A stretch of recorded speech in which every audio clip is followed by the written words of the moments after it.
Hi everyone! Welcome back to my channel. For today's video, pag-uusapan naman natin ang di umano'y marami ng mga sponsors, nag-i-sponsors ng kanilang mga tinutulungan at gustong tulungan ang nagkanda utang-utang na, lalong-lalo na ang mga kapwa ko OFWs na talaga namang layuning makatulong or tumulong sa kanilang mga ini-sponsoran. Ngunit pati ang kanilang mga kapamilya o pamilya sa Pilipinas ay hindi na ito napapadalhan. Gaano nga ba katotoo ang mga usaping ito? Mga kareyna, syempre bago natin umpisahan ang usaping ito, maraming salamat muli sa inyong pagbisita sa aking munting channel. Salamat sa lahat ng nagsusuporta, nag-subscribe at magsusubscribe, sa lahat ng nagbibigay or nag-iiwan ng kanilang mga opinion at komento sa aking munting channel. Alam ko napakalaking bagay ito upang ipadama kung paano natin sinusuportahan o gaano natin minamahal si Reyna na talaga namang nagbibigay sa atin ng tuwa at saya sa tuwing may ina-upload at may balita patungkol sa kanya, lalong-lalo na sa kanyang health conditions sa ngayon. Mga kareyna, ito nga ang usapin ngayon, marami na daw sponsors ni Kalinga Prab na nagkanda utang-utang na.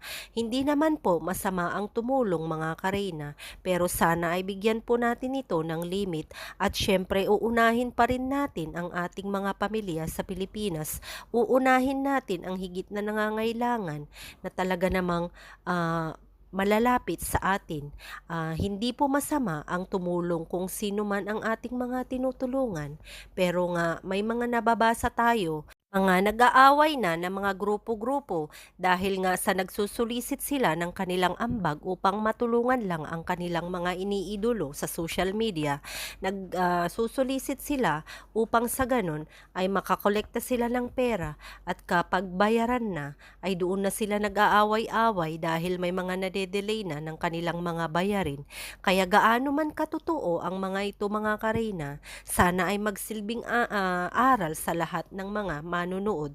Ang mahalaga ay pinapanood natin na talaga namang legit ang ating mga inuidolo sa social media, kahit sino pa man ito, kahit sino pa mang humanitarian vlogger yan. Ang ating panonood sa kanila at hindi pag-i-skip ng ads araw-araw ay napakalaking bagay na ambag na ito sa ating mga gustong tulungan, at hindi natin kailangan na talaga namang maglabas ng malaking halaga upang ipakita na lang natin or ipakita na mayroon tayong maibigay sa ating mga iniidolo na mga tinutulungan ng kung sino mang humanitarian vlogger. Kaya naman, shout out sa lahat ng ating mga mabubuting sponsors na talaga namang may extra upang itulong sa mga nangangailangan, at sa mga hindi talaga kaya mag-sponsor mga kareyna. Sana wag na po nating pilitin.